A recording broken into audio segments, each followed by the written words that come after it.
विद्युत, बरं झालं आम्ही सगळे इकडे आलो. प्रत्येकालाच थोड्याशा चेंजची गरज होती, जो इकडे येऊन आय थिंक मिळाला असेल सगळ्यांना. मला वहिनीच्या आयुष्यात सुद्धा असाच आनंद बघायचा आहे. तिचा असा सॅड चेहरा बघवत नाहीये रे. म्हणजे साहजिक आहे म्हणा, दादा म्हणजे तिचं सर्वस्व होतं आणि तो अचानक असा निघून गेलाय तिच्या आयुष्यातनं. आपलंही खरं तर असंच झालं ना. आपण सेपरेट जरी राहत होतो तरी सुद्धा आपण कपल होतो. सगळे डिसिजन्स आपण एकत्र घ्यायचो. आपल्या पार्टनर शिवाय एकाकी आयुष्य जगणं is very difficult. Very difficult.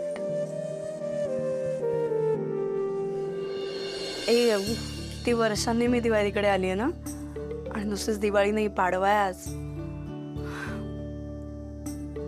पण काय उपयोग आहे म्हणा, आपल्यात आता तसं काही नातच नाहीये. मी काय तुला थोडी ना ओवाळणार आहे. पप्पा पप्पा चला ना, नाहीतर समोर ऑफ होईल. पप्पा चला ना. बेटा निघूया. येतो.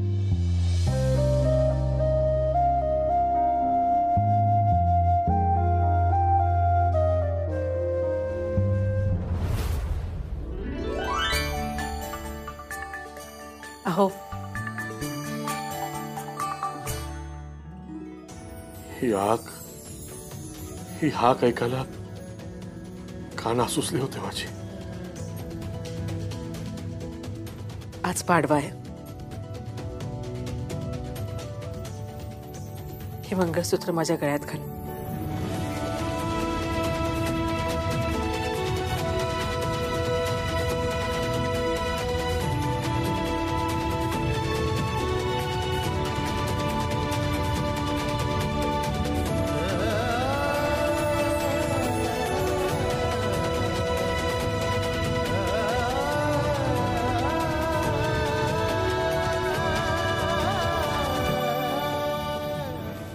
दिसते सुंदर. बसा, मी तुमचं औक्षण करते.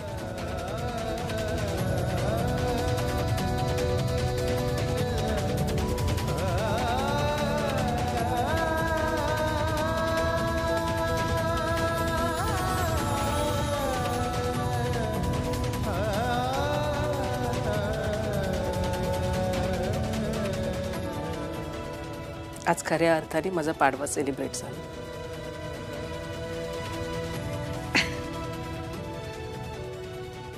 माझा तो विश्वासच बसत नाहीये की तुम्ही माझ्या समोर आहात.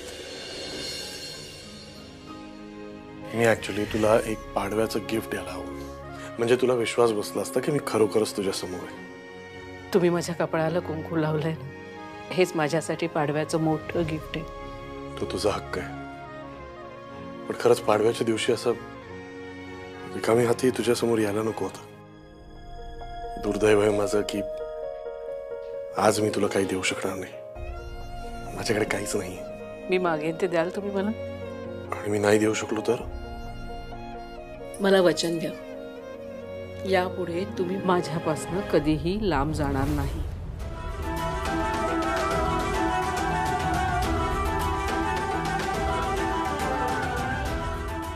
द्या.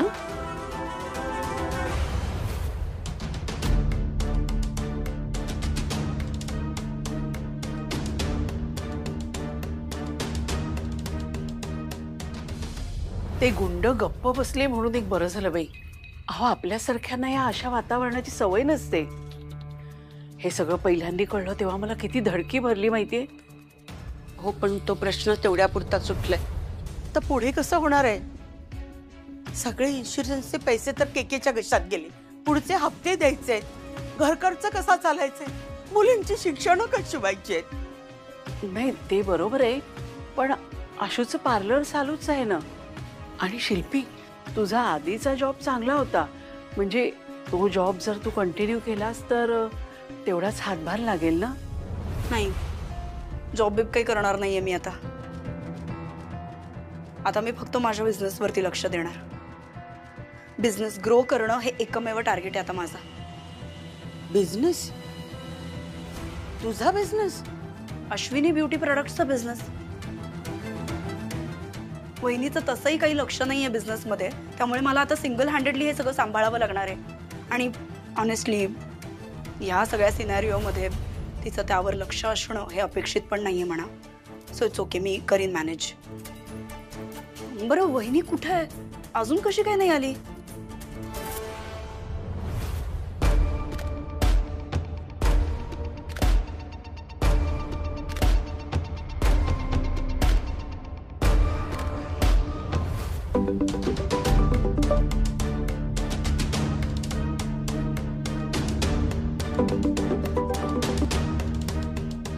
अरे यार, ही बाई फोन का नाही उचलते? काय करतीये काय ही?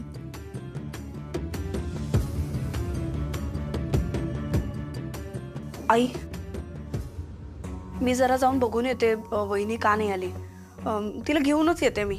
हां, काय आहे, ती फोन पण नाही उचलते आणि अशा वेळी तिला एकटं सोडणं बरोबर नाहीये. सो मी जाऊन बघून येते तिला. काही गरज नाही, येईल ती. अगं नाही आई, हे बघ इथे बसून काही होणार नाहीये. वहिनी एकतर खूप नाजूक कंडिशनमधनं जाते आत्ता. ती कदाचित येणार पण नाही, तिचा मूड नसेल तर. असं नको, मी जाऊन घेऊनच येते तिला. हां, तिला आत्ता एकटं नाही सोडायला पाहिजे. शिल्पी, विद्युतला येऊ दे ना, थांब थोडा वेळ. त्याच्याबरोबर गेलीस ना गाडीनी म्हणजे लवकर परत याल तुम्ही. आणि विद्युतनी सांगितल्यावर आशूला त्याचं ऐकावंच लागेल. एकटी नको जाऊस प्लीज. मी एकटी गेली तर काही नाही फरक पडणार, पण तिला तिथे एकटं नाही सोडायला पाहिजे. ती आत्ता खरंच वल्नरेबल झाली असेल, आपण तिला सांभाळून घेतलं पाहिजे. तिचा जर मूड नाही झाला तर ती म्हणेल मी येतच नाही, मग एकटी बसून राहील. मी जाऊन येते. हां, डोंट वरी.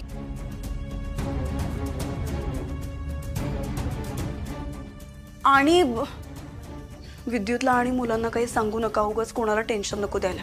मी आलेच, लगेच घेऊन येते तिला. ओके?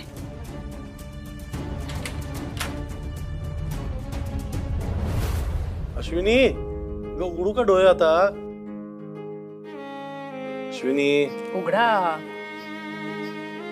अरे आईस्क्रीम हे कधी आणलंस? मी नाही आणलं, बबन भाऊजीने आणलं होतं. भांड्या, कुहूला आईस्क्रीम खायचं होतं ना, म्हणून बबन भाऊजी तिला आईस्क्रीम पार्लरमध्ये घेऊन गेली होती. पण तिथे तिने तुमच्या आवडीचं आईस्क्रीम घेऊन आणलं. तिला काय किंवा बबन भाऊजींना कुठे माहीत होतं की आज तुम्ही ते आईस्क्रीम खाणार आहात म्हणून. खरं सांगू का, मी या सगळ्या गोष्टींना खूप मिस केल्या. आणि आता हे सगळे क्षण तुला परत जगता येणार, आणि तुझ्यामुळे मला सुद्धा.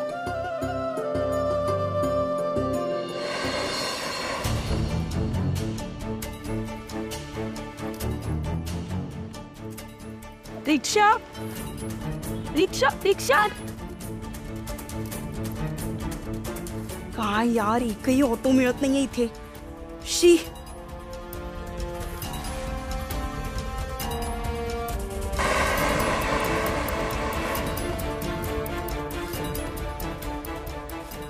आता अजून वेळ घालवायला नको, चालतच जाते मी. हॅपी पाडवा.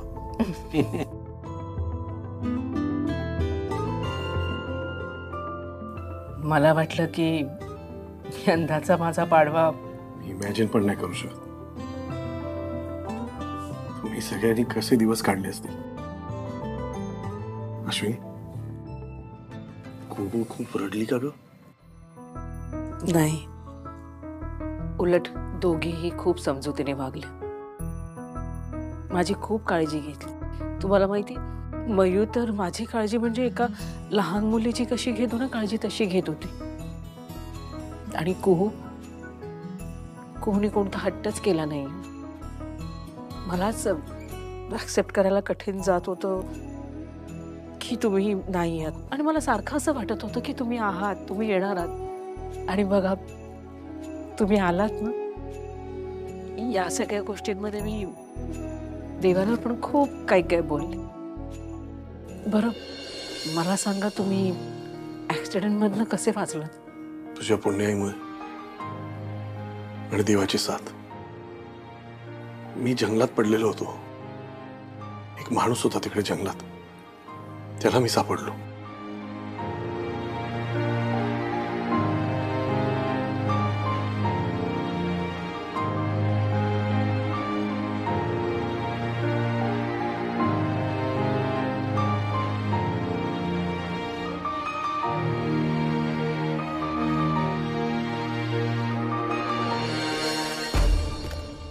अरे यार, ही बाई फोन का नाही उचलते? काय करतीये काय ही? बापरे, तुमच्या बरोबर जे जे काही झालं ना ते ऐकून माझ्या अंगावर खरंच काटा आला. तुम्ही तर या सगळ्या परिस्थितीतनं गेलात आणि मी ते काय केलं? तुम्ही माझ्या आयुष्यात नाहीये असं कळल्यावर मी देवाला वाटेल ते बोलले, खूप भांडले त्याच्याशी. का भांडलीस? त्याच्यामुळे तर वाचलो मी.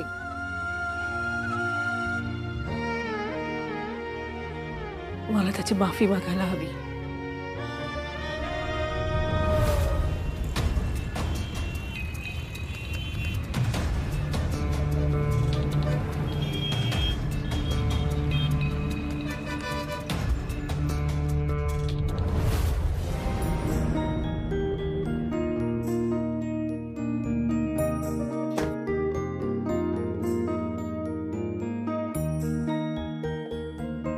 मयू, अगं सकाळपासून एकटीच काम करतेस.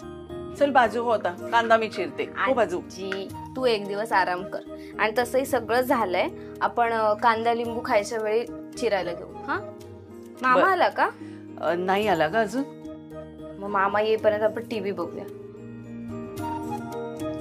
मयू, तुम्ही निघालात तेव्हा आशू बरी होती ना ग? हो. का ग? नाही म्हणजे इथे येणार होती ना ती. हा, म्हणजे चेंज केलेलं तिने. पण तू असं का विचारतेस? नाही ग, मी आपल्या सहजच विचारलं.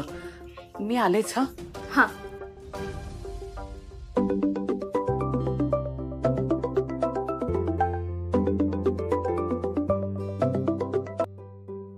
Hello hello. प्रतीक, अरे मी तुलाच फोन करणार होते.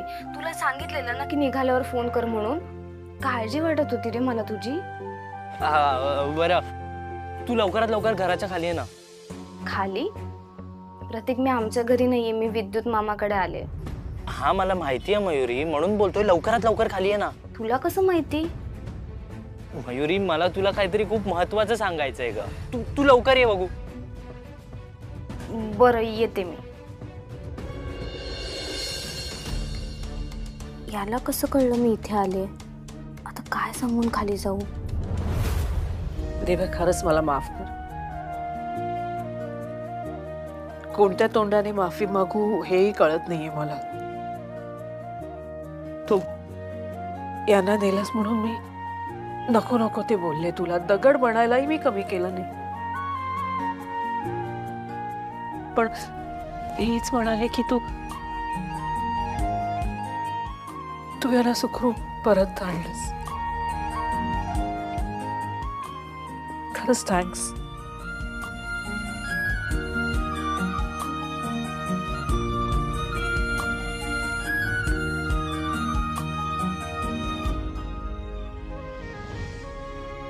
थँक्स कणू.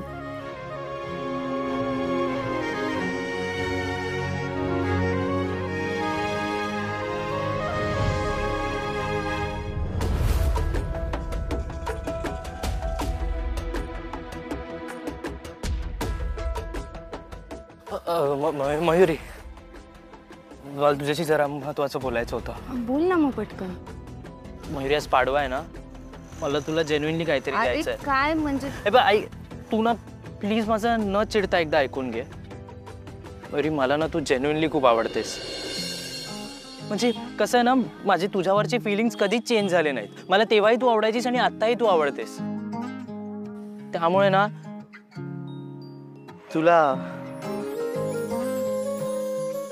मी तुला अंगठी द्यायला आलोय. तुला माहिती ही अंगठी कोणाची आहे? ही अंगठी माझ्या आईची आहे.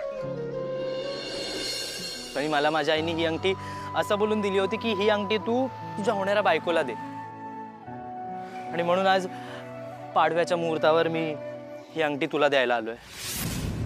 पण तू ना ही अंगठी लगेच मला देऊ नकोस. ही अंगठी तुझ्याकडेच ठेव आणि तू पूर्णपणे विचार कर. तू तुझा वेळ घे आणि मला ना हे सांग की आपल्या दोघांचं लग्न होऊ शकतं की नाही. आणि जर तुला याचं उत्तर हो आलं ना तर मग हीच अंगठी घेऊन तू माझ्याकडे ये. आणि जर तुला असं वाटलं ना की आपलं लग्न नाही होऊ शकत तेव्हा मला सांग हा. कारण ना मला तुझ्यावर कसलंच कंपल्शन करायचं नाहीये ग. तुझं ना प्रत्येक डिसिजन मला मान्य असेल. झालं तुझं बोलून? झालं का सगळं? तुला कळतंय प्रतीक तू काय बोलतोयस ते?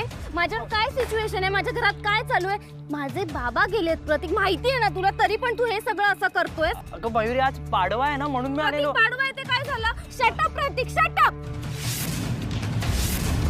प्रतीक, प्रतीक तू इथे म्हणजे तू ते आंबडेकरांना. हा आंबडेकर, तू मयुरी मला ना तुला एक बॅड न्यूज द्यायची होती ग. माझा तो ऑफिस मधला सोर्स आहे बा, त्यांनी मला सांगितलं की तो आंबडेकर ज्या गावी लपला होता ना तिथून पण तो पळून गेलाय आणि आता कुठेतरी दुसरीकडे जाऊन लपतोय. शिट, मग आता काय करायचंय?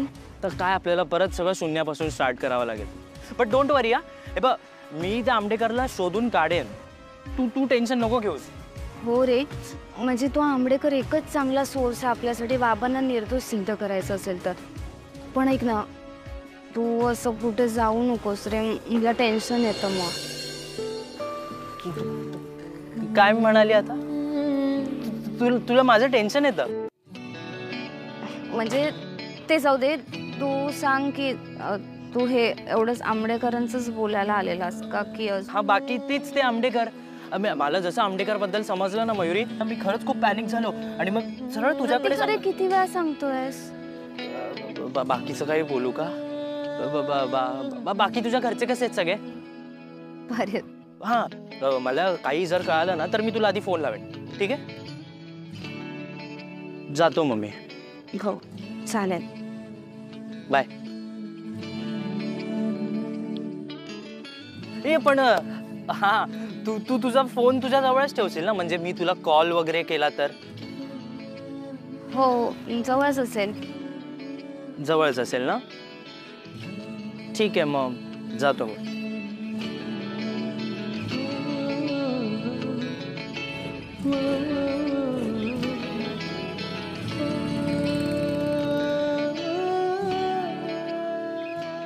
प्रतीक, तू खरंच हेच सांगायला आला होतास का?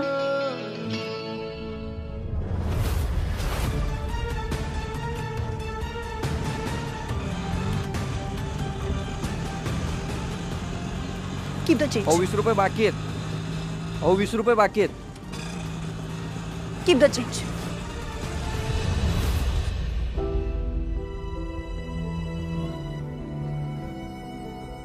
हे सगळं बघायला मला इतकं विचित्र वाटतं. तुमचं सगळ्यांचं काय झालं असेल?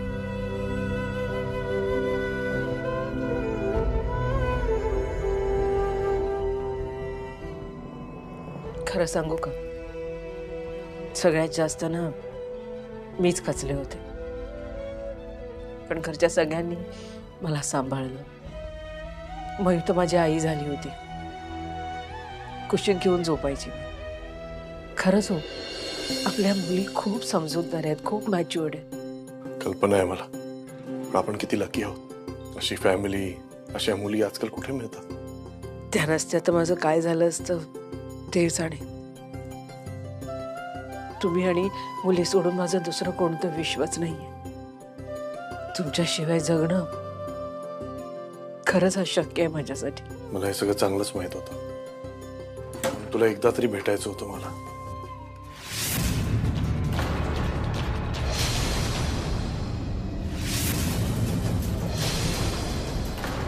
दादा तू इथे?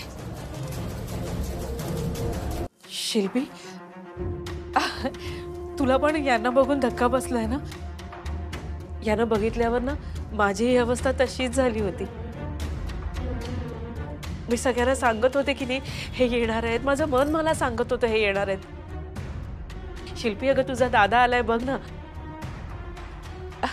आता ना आपण नको मयूला सांगूया. आणि आईंना तर हे कळल्यावर केवढा आनंद होईल माहितीये. शिल्पी, आपण ना बाबांना पण फोन करून सांगूया की हे आलेत. शिल्पी, अगं असं का बघतेस तू? शिल्पी, अगं बोलत का नाहीयेस का? अहो ऐका ना, तुम्ही सांगा ना तिला. तिला तिला धक्का बसला. तुम्ही सांगा खरंच तुम्ही आलात म्हणून. अश्विनी, शिल्पीला धक्का बसला नाहीये. तिला माहित होतं की मी जिवंत आहे.